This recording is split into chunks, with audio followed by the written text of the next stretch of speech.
Mais pareil, islamisation de la société. Mais comment se fait-il alors qu'on n'observe pas un phénomène de rémigration?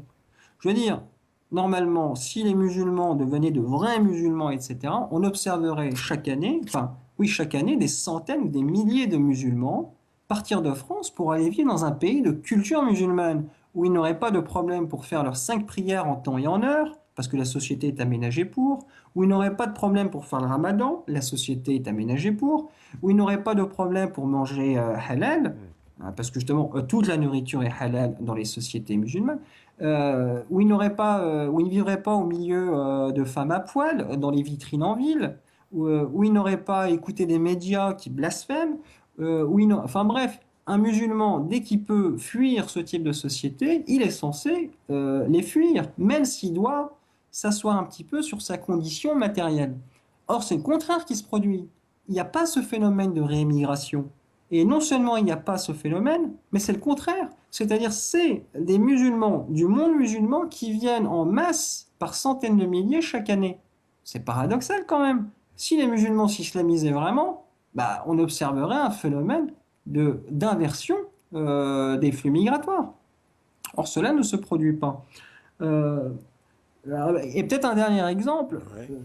il n'y a pas de communauté musulmane organisée en France aujourd'hui. Par exemple, vous n'avez pas un centralisme financier. C'est-à-dire le troisième pilier de l'islam qui est la zakat. Ouais. C'est quoi la zakat? C'est un impôt religieux que tout musulman est censé verser à une autorité religieuse musulmane et qui vise à être utilisé pour aider les plus faibles et les plus fragiles de la communauté. Et ben, la zakat, ça fait 40 ans qu'il y a des musulmans en France, et il n'y a pas d'organisation autour de la zakat. Alors qu'ils en auraient bien besoin, mais il n'y a pas. Euh, et pareil, il n'y a pas de règles qui régissent la communauté musulmane. Il faut savoir que les témoins de Jéhovah en France sont beaucoup plus organisés, beaucoup plus communautarisés que les musulmans en France. Pourquoi? Parce que témoins de Jéhovah, lorsque vous fumez par exemple des cigarettes, ben vous êtes excommunié si vous n'arrêtez pas. Si, par exemple, vous avez arrêté d'aller pendant un mois aux réunions des témoins de Jéhovah, eh ben, vous êtes excommunié, ou alors vous payez une amende, ou alors vous devez vous racheter par une autre manière. Donc il y a un ensemble de règles sous peine de sanctions. Ça, c'est du communautarisme. Est-ce que la communauté musulmane, c'est le cas? Est-ce qu'il y a des règles sous peine de sanctions? Ben non, vous pouvez aller à la mosquée quand vous voulez. Vous n'y allez pas pendant 2 ans, vous revenez, personne ne va vous demander des comptes. Vous pouvez boire de l'alcool et tout le monde le sait, mais vous pouvez quand même aller à la mosquée.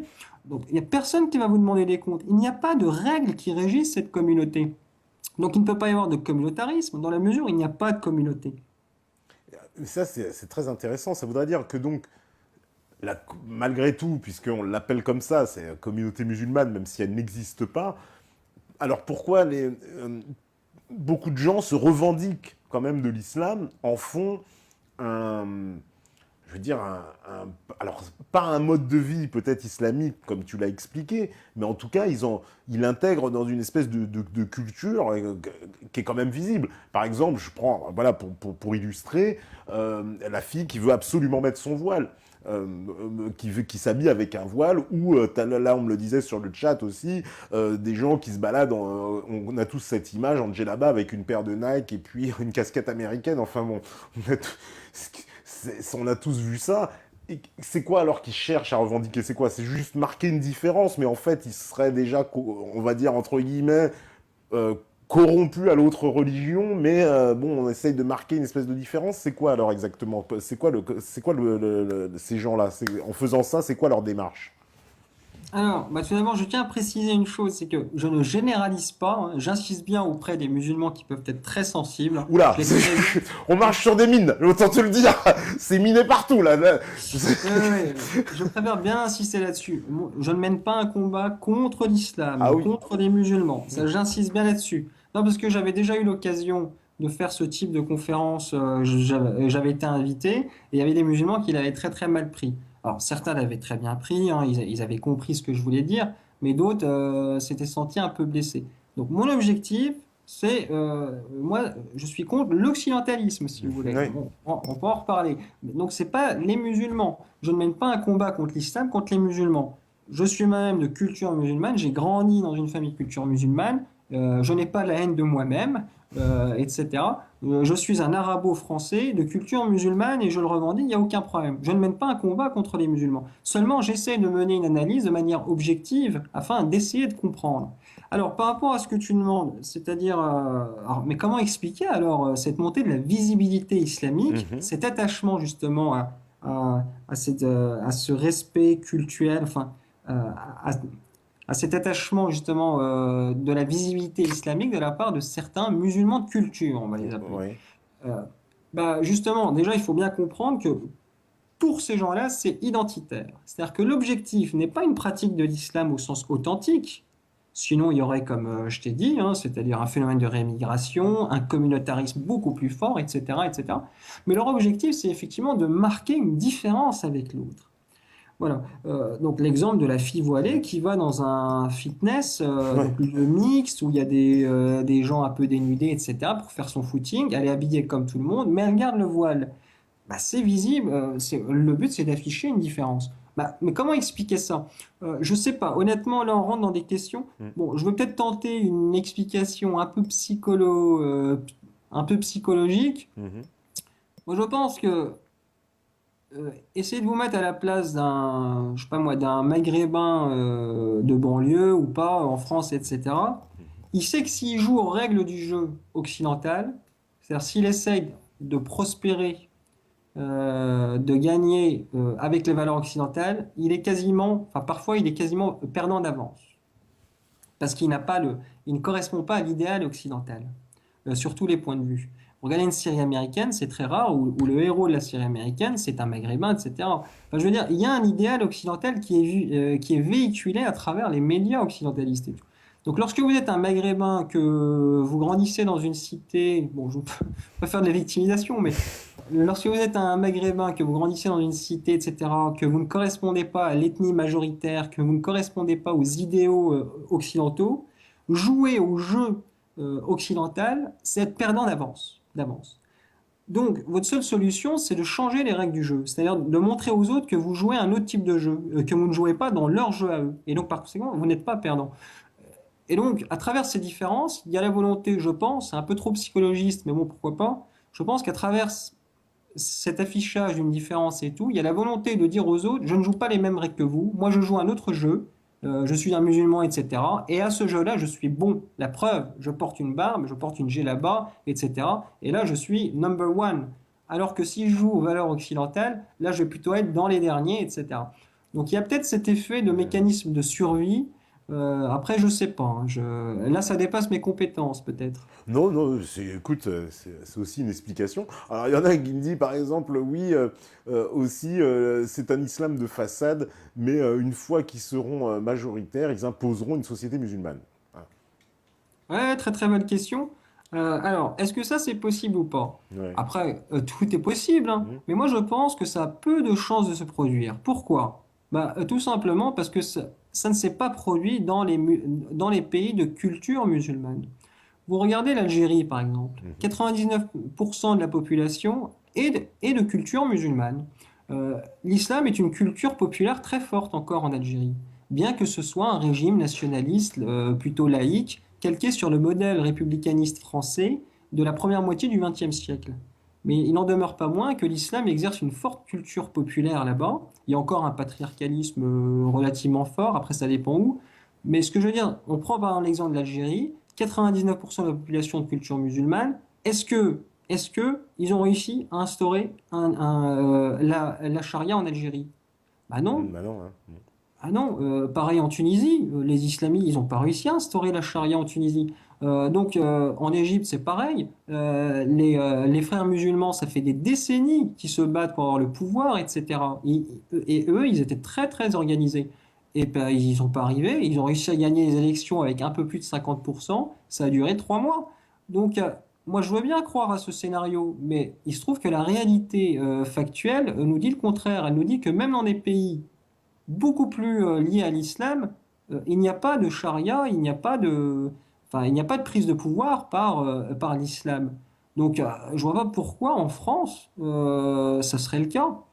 Il y a beaucoup plus de barrières et de contraintes en France. Donc, honnêtement, il y a, à mon sens, bien peu de chances. C'est-à-dire que les personnes, justement, qui quand même se prétendent musulmans, mais qui adoptent l'occidentalisme, selon toi, est-ce que c'est une hérésie? C'est-à-dire de s'affirmer en se prétendant, en se définissant comme musulman, alors qu'en vérité, comme on l'a défini, on adopte les valeurs de l'occidentalisme à travers, voilà, j'entends par exemple les termes de musulmans laïcs, de choses comme ça, donc ça c'est vraiment de l'occidentalisme. Est-ce que c'est pas antinomique, quoi, complètement, j'ai envie de dire. Bah, bien sûr, il faut le dire, hein. L'islam, d'un point de vue strictement théologique, bien sûr que c'est une hérésie, bien sûr, bien sûr. On ne peut pas être laïque et musulman. Mais de la même manière, attention, c'est pas spécifique à l'islam, on ne peut pas être laïque et appartenir à une religion classique, quelle qu'elle soit. Que ce soit le judaïsme antique, que ce soit le catholicisme, toutes les religions sérieuses de l'histoire ne sont pas compatibles avec la laïcité. Mais permets-moi de te pas justement de faire un petit, de faire une petite précision sur la notion de laïcité. Mhm.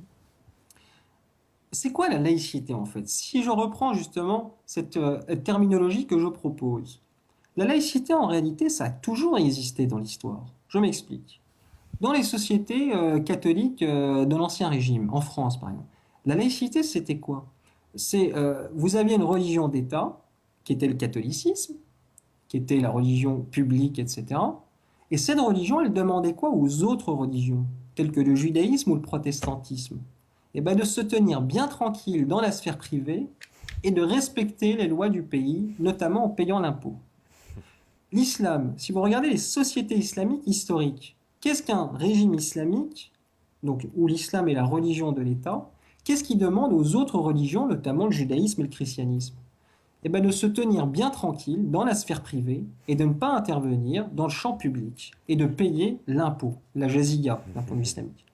Eh ben, la laïcité occidentale, c'est quoi? C'est la religion de l'État, c'est-à-dire l'occidentalisme, qui demande aux autres religions, christianisme, islam, judaïsme, de se tenir bien tranquille dans la sphère privée et en respectant les lois du pays, notamment en payant l'impôt.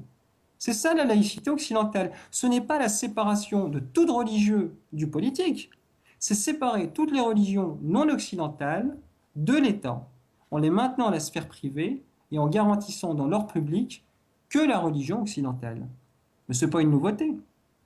Ouais, ouais, non, c'est très intéressant comme analogie, parce que donc ça voudrait dire vraiment que cet occidentalisme, en fait, c'est une religion qui ne dit pas son nom, finalement, mais qui est véhiculée par les mêmes principes donc qu'une religion. Donc un texte, les droits de l'homme, des rites, des prêtres par les médias, des valeurs, etc. Et en plus, une expansion, comme les religions, une espèce de conquête aussi, puisque autant les religions, que ce soit l'islam ou la chrétienté, ont toujours une politique de conquête, et l'occidentalisme également, il est aussi en politique de conquête.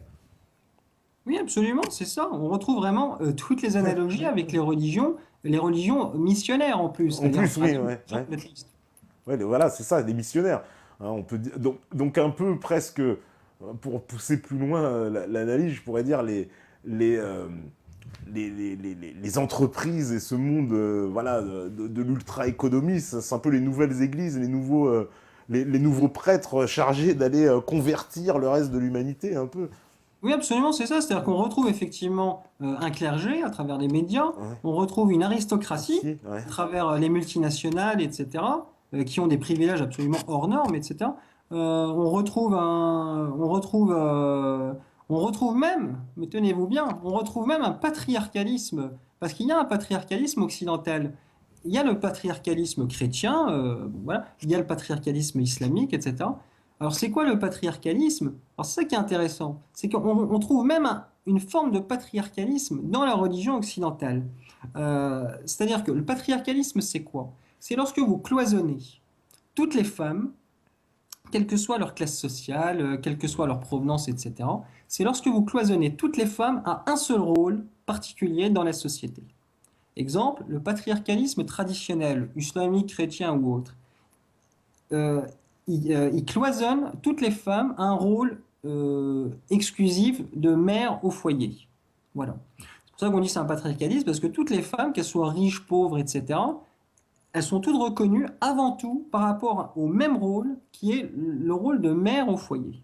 Donc c'est ça le patriarcalisme, c'est cloisonner toutes les femmes à un seul rôle précis.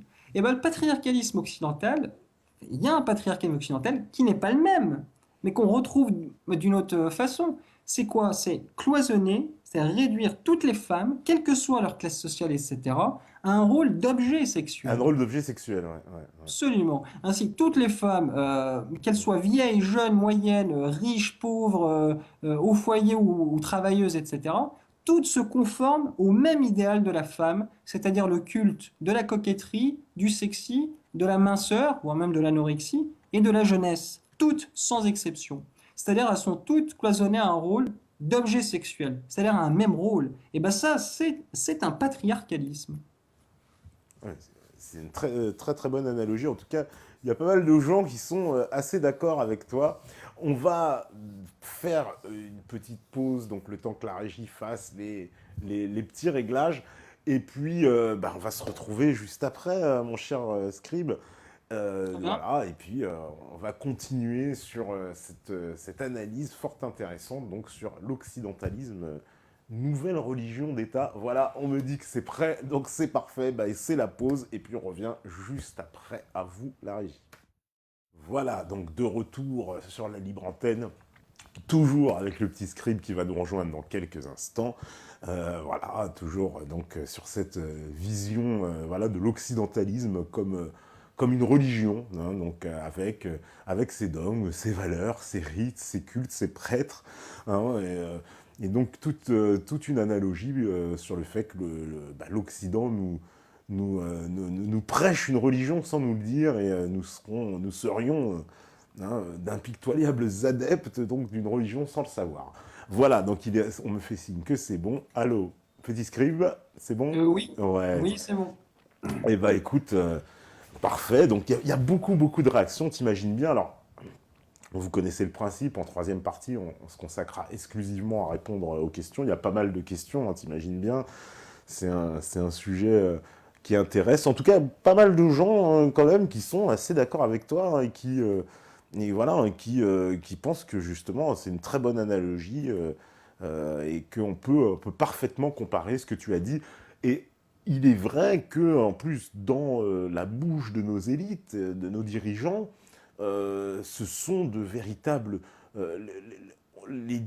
comment dire, les discours et la façon dont ils défendent. Voilà, quand on voit un Manuel Valls défendre la laïcité, on ne peut pas imaginer moins d'un prédicateur du XVe siècle qui aurait défendu la religion catholique de la même façon, avec la même verve, et en nous expliquant que c'est le catholicisme au-dessus de tout, qu'il faut écraser tout le monde de la même façon. Et là, c'est vrai qu'on sent ce côté d'une passion presque, j'ai presque envie de dire, l'irrationalité presque de nos dirigeants me fait penser parfois justement vraiment à cette analogie religieuse. Je trouve qu'elle correspond totalement, quoi, quand on entend leur discours. En plus, ce sont des vraies incantations religieuses, puisque ceux qui ne croient pas en comme on dit, la République, parce que la République, c'est quoi alors? C'est un peu l'Église, c'est ça? On peut dire c'est l'Église, un peu la République? Alors la République, en fait, c'est quoi? C'est le visage politique. En fait, c'est un peu l'équivalent. Alors, c'est pas l'Église. Ouais, L'Église serait plutôt les médias, justement. ouais, C'est d'accord. ceux qui prêchent le bien, le mal. La République, c'est l'équivalent de la monarchie, le droit divin. D'accord.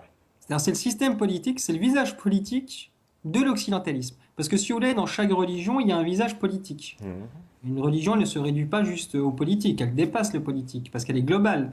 Mais chaque religion a son propre visage politique. Par exemple, dans l'islam, c'est le principe du califat et de la charia. C'est-à-dire vous devez avoir un calife ou un émir, etc., qui met en pratique la charia.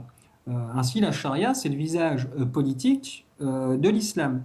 Pour le catholicisme, c'est la monarchie de droit divin. C'est le visage politique, temporel du catholicisme. Et ben, l'occidentalisme, là encore, n'échappe pas à la règle, c'est-à-dire qu'il a aussi un visage politique, et ce visage politique, c'est la démocratie, soit via une république, soit via autre chose, hein. Après, c'est assez flexible, hein.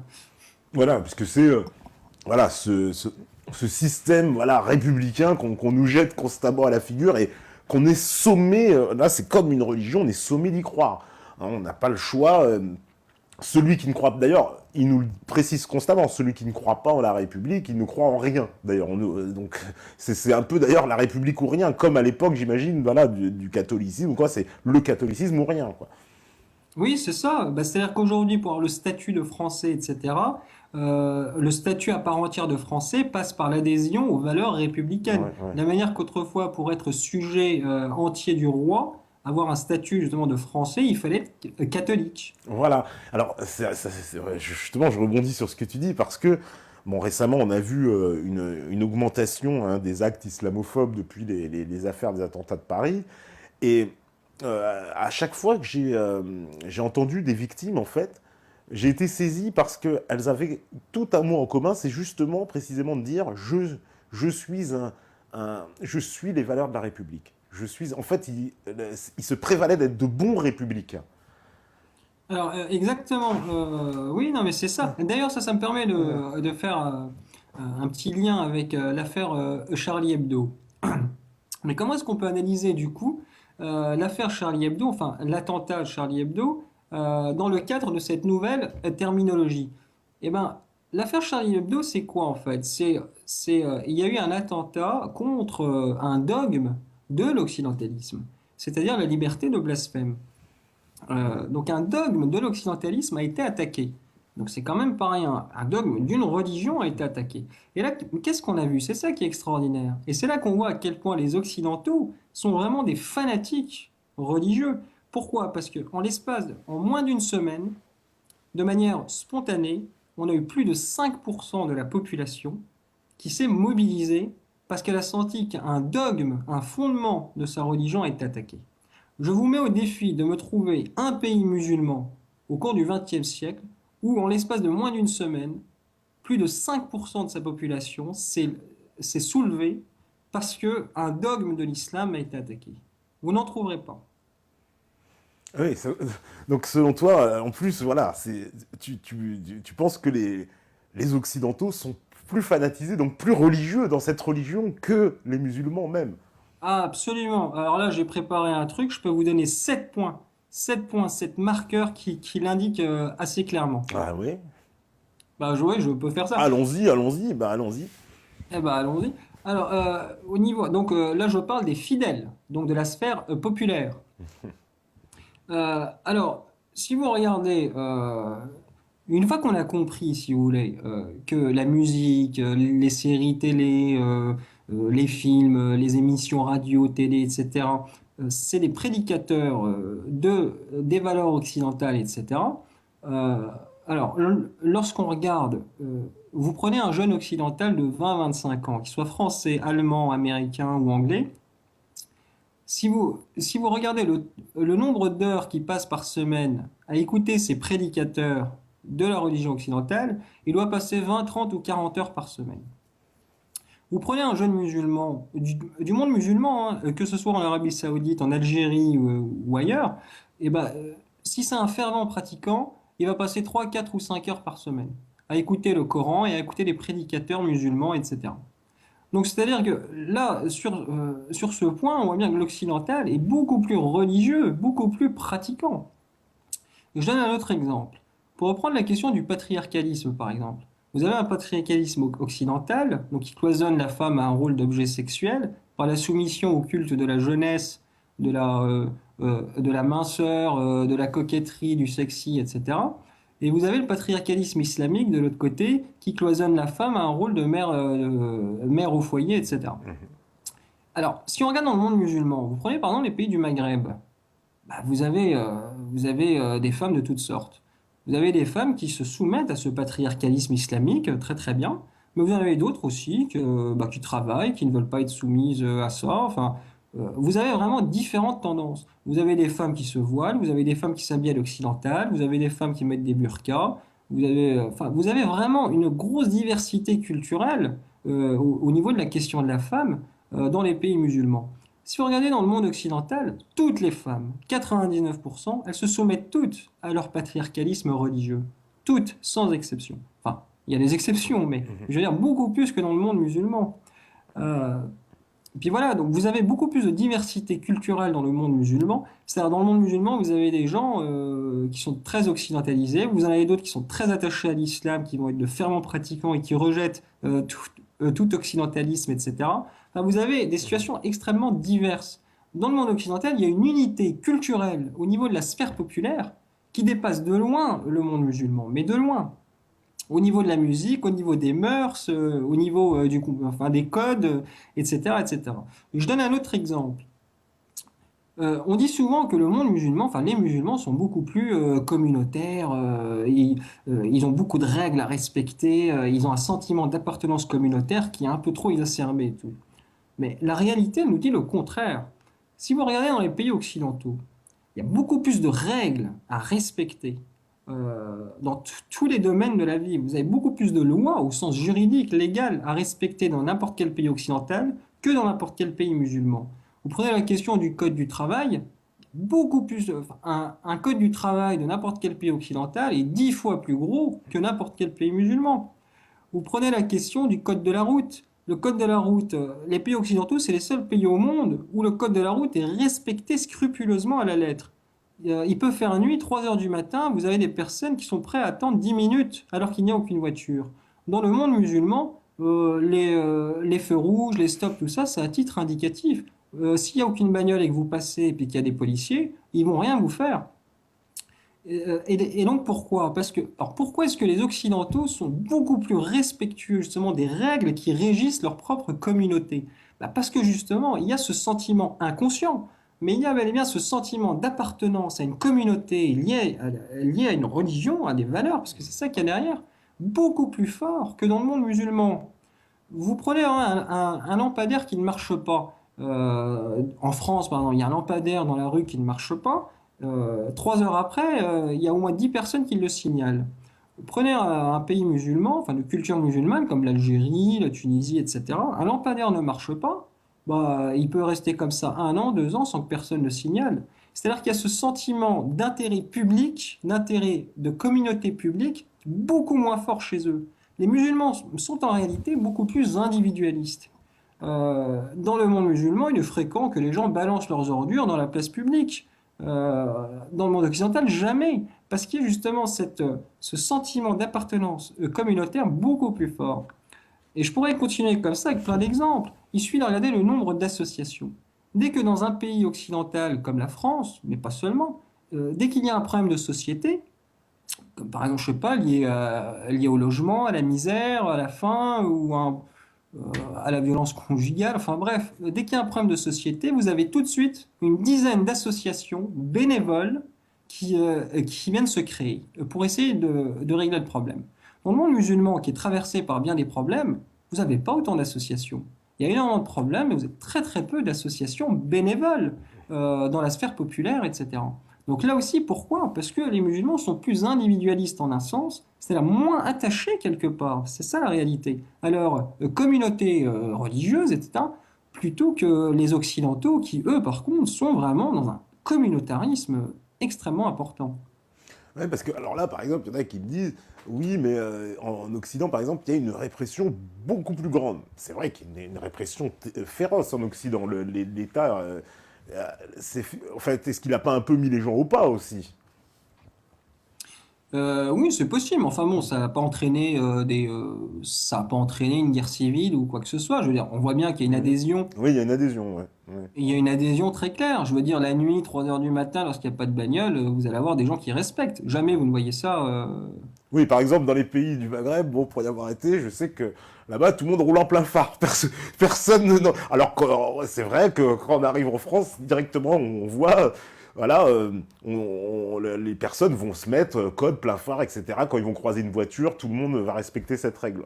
Là-bas, j'ai vu que tout le monde s'en foutait complètement, tout le monde roule en Ah plein phare. oui, Bon, ah oui, absolument, oui. ouais.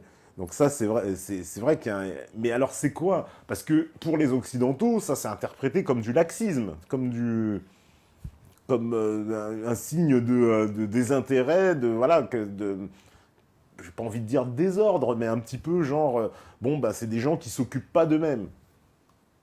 Est-ce que... Oui, mais c'est ça. Enfin, moi, je trouve qu'en tout cas, on peut au moins en tirer une chose, c'est qu'il y a un sentiment d'appartenance communautaire moins fort. Mhm. Il y a un individualisme, si vous voulez, plus important dans le monde musulman. Mais est-ce que aussi dans le monde musulman, il n'y a quand même pas... Par exemple, voilà, les Algériens se sentent quand même plus proches, par exemple, des Palestiniens, logiquement. Ils ont je veux dire, il y a quand même il y a un point commun culturel par rapport à, je sais pas, justement, des Français ou même comment dire, des Polonais qui vont pas avoir le même intérêt. Bah, la question de la Palestine, c'est une question très particulière, Ouais. parce que bon, c'est un conflit qui dure 70 ans, etc. Donc c'est assez particulier. Mais un Algérien ne va pas se sentir, je veux dire, vous prenez le Maroc et l'Algérie, ils n'arrivent pas à s'entendre. Oui, il n'arrive pas à s'entendre, oui. Justement, à propos de ça, donnez-moi l'équivalent de l'Union européenne, c'est-à-dire un fédéralisme entre 30 pays qui est régi par la même constitution, une constitution commune qui régit 80% des lois de ces pays membres, qui va jusqu'à avoir une monnaie unique et une armée commune. Il n'y a pas d'équivalent dans le monde musulman. Et Non. ça serait infaisable. Ouais, parce qu'il y a trop de différences. Ouais. Le monde, finalement, le monde occidental est beaucoup plus uniforme, hein, effectivement, que le monde Absolument. musulman. Ouais. Absolument. Partout où vous allez en Occident, je veux dire, il faut bien comprendre qu'il y a beaucoup plus de différences entre l'Arabie Saoudite et l'Algérie, qui sont deux pays arabo-musulmans, beaucoup plus de différences entre eux qu'il ne peut y avoir entre les États-Unis et la France. Vous regardez au niveau du système politique. L'Arabie Saoudite, c'est un système régi par la charia. L'Algérie, c'est un système nationaliste, militaire, calqué Militaire, sur ouais. le modèle français du XXe siècle. Vous prenez sur le système économique. En Arabie Saoudite, c'est un système libéral, calqué justement sur le niveau de vie dû aux ressources et tout. En Algérie, c'est une sensibilité plutôt communiste avec un État très fort. Vous prenez une fois de plus la question culturelle. En Algérie, ils écoutent de la musique que aucun Saoudien ne peut écouter. Le raï, c'est une musique vulgaire née dans les bordels qu'un Saoudien ne pourrait pas écouter, clairement. En Arabie Saoudite, c'est plutôt de la musique religieuse, etc. Donc il y a beaucoup plus de différences au sein des pays musulmans qu'il ne peut y avoir entre les États-Unis et l'Allemagne ou la France, etc. Mais alors, est-ce que l'Occident... Alors, c'est l'Occident qui travaille cette image de l'islam pour nous apporter... Parce que la vision qu'on veut donner au public en Occident de l'islam, c'est précisément cette vision d'un espèce d'islam unifié qui formerait un bloc. Et on va dire les musulmans tous réunis quelque part un peu pour envahir l'Europe, enfin en tout cas toucher les intérêts de l'Europe.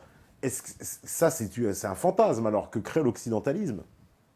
Alors, de la part des élites occidentales, je pense que certaines élites occidentalistes sont vraiment sincères lorsqu'elles dénoncent la montée de l'islam, lorsqu'elles disent que c'est un danger et tout. Je pense que certains sont vraiment sincères. Bon, il faut les comprendre aussi. Elles fonctionnent avec leur logiciel à elles. Donc, elles voient qu'il y a une montée de la visibilité islamique, elles voient qu'il y a des groupes terroristes, etc. Donc, elle s'inquiète de son point de vue par rapport à son logiciel.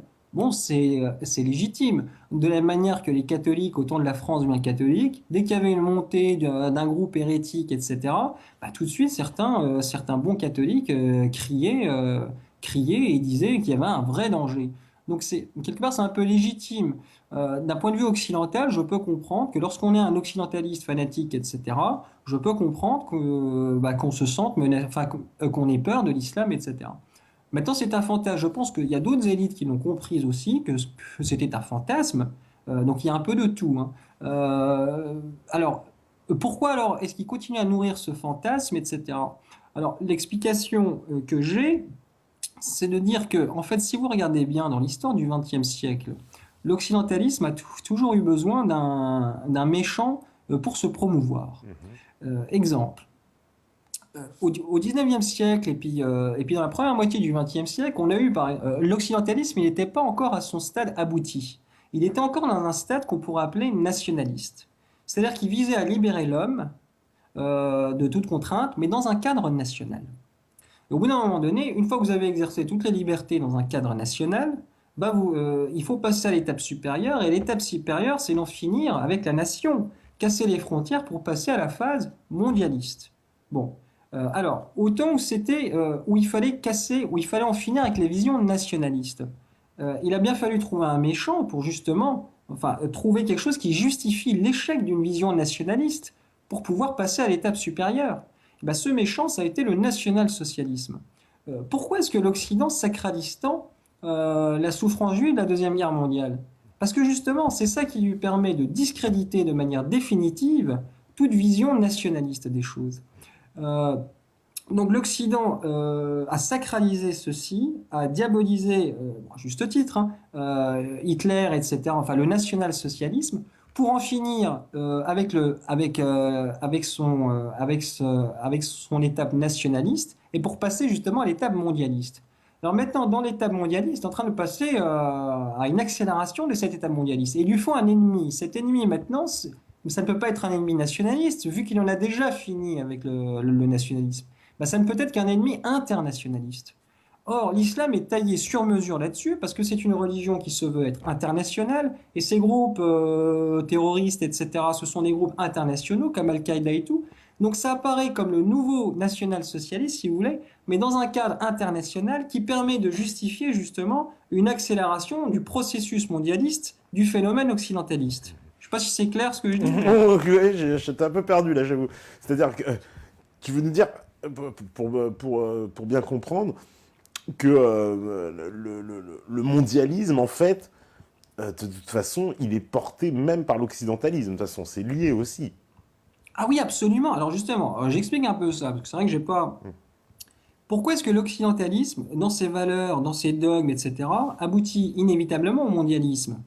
Je vous expliquais que l'occidentalisme a pour finalité de libérer l'homme de toutes sortes de contraintes. Les contraintes des mœurs culturelles, traditionnelles, les contraintes biologiques via le féminisme, les contraintes ethniques via l'antiracisme, les contraintes... enfin bref, il vise à libérer l'homme de tout type de contraintes. Mais une fois que vous avez exercé, une fois que vous avez libéré l'homme de tout un ensemble de contraintes, mais dans un cadre national, parce qu'au début c'était des nations, l'Occident. Oui. C'est-à-dire, c'est comme si vous êtes dans un château, vous dites à un type, dans le château, tu peux faire tout ce que tu veux, tu as une liberté intégrale, mais dans le château. Bah, il va faire tout ce qu'il veut dans le château, mais au bout d'un moment donné, lorsqu'il a tout fait dans le château, il va éprouver le besoin d'une nouvelle liberté qui est celle. D'ailleurs, du château. Ouais. Absolument. Et ben, c'est un peu ça qui se passe avec l'occidentalisme. Une fois qu'il a exercé son libertarisme intégral au sein de la nation, les frontières nationales elles-mêmes apparaissent comme un nouveau frein à la liberté au sens occidental. Et il convient donc de les casser. Et le passage de l'occidentalisme d'une vision nationale à une vision internationale, c'est ça qu'on appelle le mondialisme. C'est une manière de voir les choses.